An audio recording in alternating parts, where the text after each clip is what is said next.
कई बीमारियों की एक दवा मीठा सोडा। अब देखो मीठा सोडा जिसे हम बोलते हैं सोडियम बाइकार्बोनेट, जिस तरह से मेडिकेटेड मीठा सोडा है जिसमें साल्ट है सोडियम बाइकार्बोनेट, तो ये सोडियम बाइकार्बोनेट कई बीमारियों का इलाज, ये एक दवा है मीठा सोडा।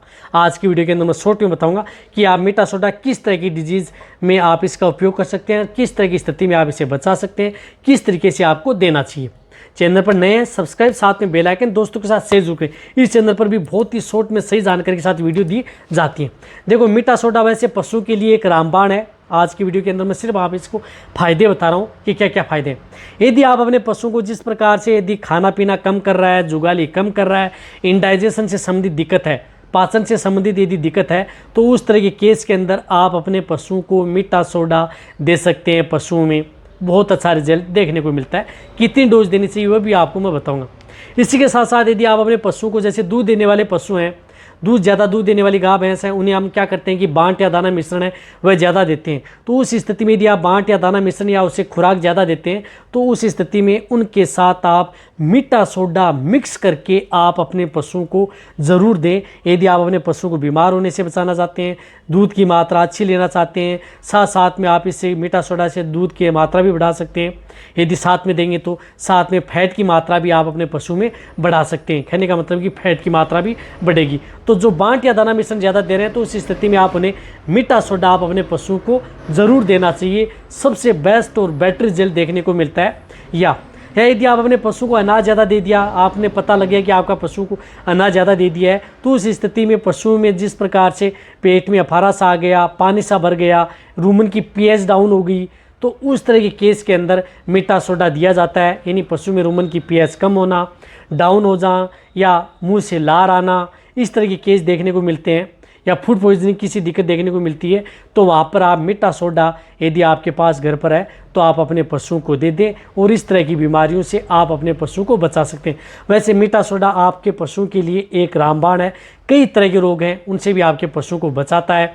जिस तरह से एसिडोसिस डिजीज़ होगी या अदर कोई रूमन से संबंधित दिक्कत होगी, पेट बंद में होगी, अफारा हो गया, या अदर कोई इन्फेक्शन यदि आपके पशु में है, या अदर कोई डिजीज़ यदि आपके पशु में हो गई है, तो उस तरह के केस के अंदर ये मीठा सोडा है वह आपके पशु को दिया जाता है। सबसे बेस्ट और बेटर रिजल्ट देता है।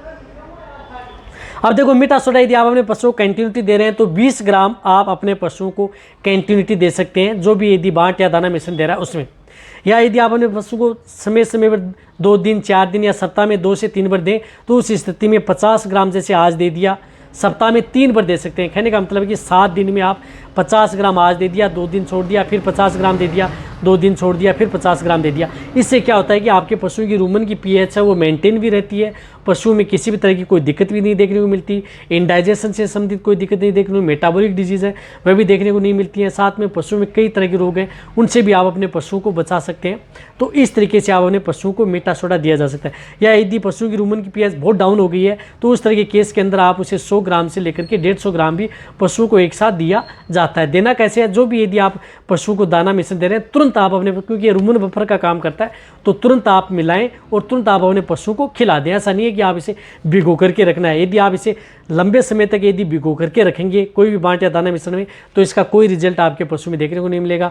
इसको तो क्या है कि तुरंत आप अपने पशुओं को जिस प्रकार से बांट या दाना मिश्रण दे रहे हैं उसी समय मिलाएं, उसी समय आप अपने पशुओं को खिला दें, तभी आपके पशु में बेटर रिजल्ट देखने को मिलता है। इसी तरह से दूध से संबंधित कोई दिक्कत हो गई है तो भी उस तरह के केस के अंदर इसका उपयोग किया जाता है। और वैसे इसके क्या साइड इफेक्ट होते हैं वह भी आपको मेरे चैनल पर वीडियो बनी हुई है, यदि आपको चाहिए तो वह भी मैं आपको बता दूंगा इस चैनल पर, ताकि आपको अच्छी तरह से नॉलेज हो जाए।